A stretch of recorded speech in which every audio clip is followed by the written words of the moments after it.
આજે આપણે ધોરણ 7ની સંસ્કૃત વિષયની સ્વાધ્યાય પોથીના પાઠ 3 કો અરુકનું સંપૂર્ણ સોલ્યુશન મેળવીશું. પ્રશ્ન 1. નીચેના પરિચ્છેદનું સુવાચ્ય અક્ષરે લેખન કરો. તો અહીંયા આપણને જે ફકરો આપેલો છે એનું સારા અક્ષરે લેખન કરવાનું છે. અદ્ય પાઠ અસ્તિ ઇત્યસ્ય ભવિષ્યત્કાલરૂપમ કિમ સ્વઃ વિરામ ભવિષ્યતિ ઇતિ કથમ એતત યતઃ સ્વ રવિવાસરઃ. પ્રશ્ન 2. પાઠ્યપુસ્તકને આધારે યોગ્ય વિકલ્પ પસંદ કરી વિકલ્પનો ક્રમ ખાનામાં લખો. 1. એકઃ પક્ષી અસ્તિ. 2. કો અરુક ઇત્યુક્તે કિમ? તો એનો જવાબ થશે અ કહ નિરોગઃ. 3. વાગ્ભટઃ અસ્તિ. તો એનો જવાબ થશે બ વૈધર્ષિ. 4. પક્ષી કમ નમતિ. તો એનો જવાબ આવશે ડ ઋષિમ. પ્રશ્ન 5. યહ ઋતુ અનુસારમ ભોજનમ કરોતિ સહ એવ નિરોગઃ ભવતિ. પ્રશ્ન 3. ગુજરાતી શબ્દ સમૂહની સામે આપેલા સંસ્કૃત શબ્દોમાંથી સાચો શોધીને લખો. તો અહીંયા ગુજરાતી શબ્દ આપેલો છે એની સામે સાચો સંસ્કૃત અર્થ લખવાનો છે. 1. ઋતુ અનુસાર ભોજન કરનાર. તેનો અર્થ થશે ઋતભૂક. 2. આવે છે. તો એનો અર્થ થશે આગચ્છતિ. 3. મજાક. તો એનો અર્થ થશે ઉપહાસમ. 4. નિરોગી. તો એનો અર્થ થશે અરુક. 5. બેસે છે. તો એનો અર્થ થશે ઉપવિશતિ. 6. ફરે છે. તો એનો અર્થ થશે અટતિ. 7. ઋષિ પાસે. તો એનો અર્થ થશે ઋષિ સમીપમ. 8. યોગ્ય માત્રામાં. તો એનો અર્થ થશે મિતમ. 9. પછી. તો એનો અર્થ થશે અનંતરમ. 10. પોતાના સ્થાને. તો એનો અર્થ થશે સ્વસ્થાને. પ્રશ્ન 4. નીચે આપેલા શબ્દોને આધારે વાક્યો પૂર્ણ કરો. તો અહીંયા ખાલી જગ્યા પૂરીને વાક્ય પૂર્ણ કરવાનું છે. પ્રશ્ન 1. સંતુષ્ટ પક્ષી ઋષિ સમીપમ આગચ્છતિ. 2. વૈધર્ષિ વાગ્ભટઃ અસ્તિ. 3. સહ આકાશે અત્ર તત્ર ગચ્છતિ. 4. પક્ષી નિરાશઃ ભવતિ.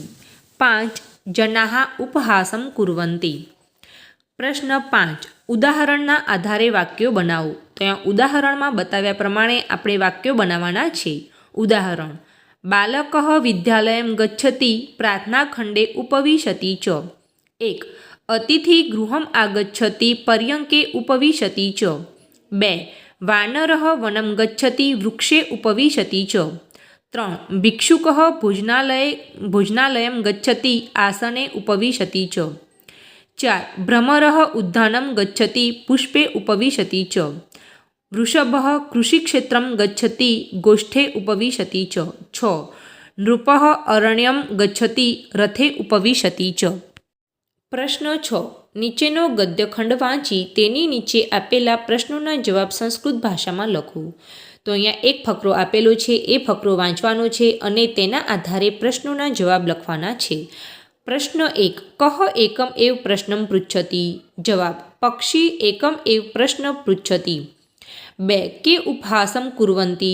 જવાબ: જનાઃ ઉપહાસં કુર્વન્તિ. પ્રશ્ન 3. પક્ષી કદા નિરાશઃ ભવતિ. જવાબ: કો અપી ઉત્તરમ ન દદાતિ તદા પક્ષી નિરાશઃ ભવતિ. પ્રશ્ન 4. પક્ષી અંતે કુત્ર ગચ્છતિ. જવાબ: પક્ષી અંતે વनं ગચ્છતિ. પ્રશ્ન 5. કસ્ય અધઃ વૈધર્ષિ વાગ્ભટઃ અસ્તિ.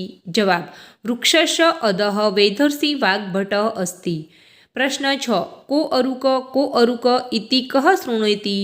જવાબ: કો અરુક ઇતિ વૈધર્ષિ વાગ્ભટઃ શૃણોતિ. પ્રશ્ન 7. ચિત્રોના આધારે જોડકા જોડો. તો અહીંયા ચિત્રો આપેલા છે, એ ચિત્રની સામે સાચું વાક્ય લખવાનું છે. તો પહેલાં ચિત્રને લાગુ પડતું સાચું વાક્ય છે પક્ષી આકાશે અત્ર તત્ર ગચ્છતિ. બીજા ચિત્રને લાગુ પડતું વાક્ય છે સંતુષ્ટ પક્ષી ઋષિ સમીપમ ગચ્છતિ.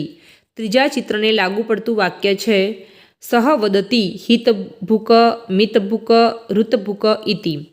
ચોથા ચિત્રને લાગુ પડતું વાક્ય છે જનાઃ ઉપહાસં કુર્વન્તિ.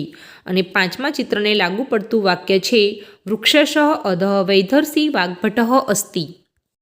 જો તમને મારો આ વિડીયો ગમ્યો હોય તો એને લાઇક, શેર અને સબસ્ક્રાઈબ કરવાનું ભૂલતા નહીં. તો આવા નવા વિડીયો મેળવતા રહો અને જોતા રહો. Thank you.